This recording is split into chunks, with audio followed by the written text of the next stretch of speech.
দর্শক, আপনি কি ভালো আছেন?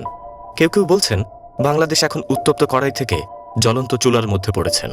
গত ৯ মাসে বাংলাদেশের রাজনৈতিক অস্থিরতা, অর্থনৈতিক সংকট এবং আইন শৃঙ্খলার অবনতির ফলে দেশে ব্যাপক আন্দোলন, সহিংসতা, অপরাধ এবং শিল্প খাতে বিপর্যয় দেখা দিয়েছে। প্রায় প্রতিটি মানুষের মধ্যে হতাশা, অস্থিরতা। সবাই এতটাই ট্রমাটাইজড যে সবাই যেন মানসিক রোগে আক্রান্ত হয়ে পড়ছেন। এই সময়কালের কিছু গুরুত্বপূর্ণ পরিসংখ্যান ও ঘটনা বলে দেয় দেশে সহিংসতা ও অপরাধ কোন পর্যায়ে পৌঁছেছে। ২০২৫ সালের কেবল জানুয়ারি মাসেই দেশে ২৯৪টি হত্যা মামলা রেকর্ড করা হয়েছে। একই মাসে ডাকাতির ঘটনা ১৭১টি এবং ছিনতাইয়ের ঘটনা ২৪২টি রেকর্ড করা হয়েছে, যা গত ৬ বছরের মধ্যে সর্বোচ্চ। ২০২০ সালের জানুয়ারিতে অপহরণ মামলার সংখ্যা দ্বিগুণ হয়েছে, যা জনসাধারণের মধ্যে নিরাপত্তাহীনতা বৃদ্ধি করেছে। অন্যদিকে কারখানা বন্ধ ও বেকারত্বের কারণে দেশে গরিব মানুষের মধ্যে অস্থিরতা বেড়েছে। ২০২৪ সালের আগস্ট থেকে ২০২৫ সালের ফেব্রুয়ারি পর্যন্ত গাজীপুরে ৫৪টি কারখানা বন্ধ হয়েছে, যার ফলে প্রায় ৪৫,৭৩২ শ্রমিক চাকরি হারিয়েছেন। একই সময়ে সাভার, আশুলিয়া ও ধামরাই অঞ্চলে ১৮টি গার্মেন্টস কারখানা স্থায়ীভাবে বন্ধ হয়েছে, যার ফলে ১০,১২৭ জন শ্রমিক বেকার হয়েছেন। ২০২৫ সালের জানুয়ারিতে বেক্সিমকো গ্রুপ তাদের ১৬টি টেক্সটাইল কারখানা বন্ধ করে দেয়, যার ফলে ৪০,০০০ শ্রমিক চাকরি হারান।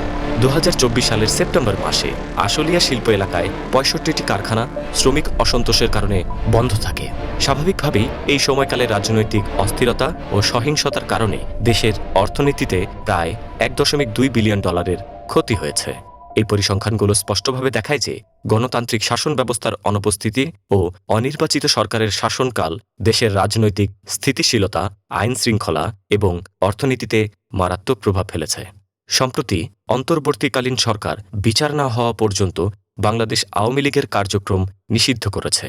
বিষয়টি নিয়ে মার্কিন পররাষ্ট্র দপ্তর বলেছে, গণতান্ত্রিক প্রক্রিয়া ও মত প্রকাশের স্বাধীনতাকে সমর্থন করে যুক্তরাষ্ট্র।